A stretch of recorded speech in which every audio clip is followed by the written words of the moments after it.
রাসূল সাল্লাল্লাহু আলাইহি ওয়াসাল্লাম ওনার কাছে আল্লাহর সাহায্য আসতো, জিবরিল আলাইহিস সালাম আসতো, তারপরেও কখনো তিনি নিজের ভাগ্য আল্লাহর হাতে ছেড়ে দিতেন না। আমাদের মতো যা করে আল্লাহ, আল্লাহ ভরসা বলে কখনো নিজের ভাগ্য আল্লাহর হাতে ছেড়ে দিতেন, বরং নিজের সাধ্যের সবটুকুন দিয়ে তিনি চেষ্টা করতেন। তারপর তিনি ভরসা করতেন কার উপর?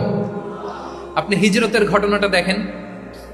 আল্লাহ যেদিন বললেন যে আজ রাতেই তুমি আর আবু বকর হিজরত করো, রাসূল সাল্লাল্লাহু আলাইহি ওয়াসাল্লাম ওই দিন দুপুরবেলা আবু বকর রাদিয়াল্লাহু তাআলা আনহুর ঘরে গেলেন।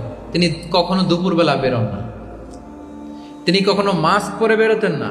সেদিন তিনি মাস্ক পরে বেরোলেন, খারাজা মুতাকান্নিয়ান, মুখ ঢেকে বেরোলেন। আবু বকর রাদিয়াল্লাহু তাআলা আনহুর ঘরে যেয়ে বলেন, আবু বকর আখরিজ মান ফিল বাইত, ঘরে যারা আছে বের করে দাও, প্রাইভেট আলাপ আছে।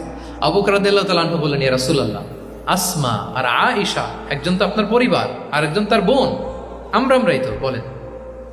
রাসূল সাল্লাল্লাহু আলাইহি ওয়াসাল্লাম আশ্বস্ত হলেন, বললেন যে আজ রাতেই আমরা হিজরত করব। আজ রাতেই। মক্কা থেকে মদিনা হচ্ছে উত্তর দিকে, কোন দিকে? আপার নর্থ।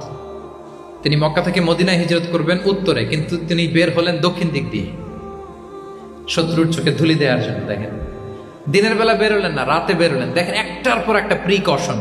দুপুরে বেরোলেন, চেহারা ঢেকে বেরোলেন, প্রাইভেসি মেনটেন করলেন। ডেস্টিনেশন এদিকে, বের হলেন এই দিক দিয়ে, সবার চোখের অন্তরালে তিনি বের হলেন। এবং তিনি আবু বকর রাদিয়াল্লাহু তাআলা আনহুকে বললেন, সবাই যেই পথে মদিনা যায় আমরা কিন্তু ওই পথে যাব না, ক্যারাভানগুলো যেই পথে যায় ওই পথে না, সাওয়াহিলি একটা আনইউজুয়াল রুট ধরে আমরা যাব, সাগরের পার ঘেঁষে ঘেঁষে, যাতে ওরা বুঝতে না পারে।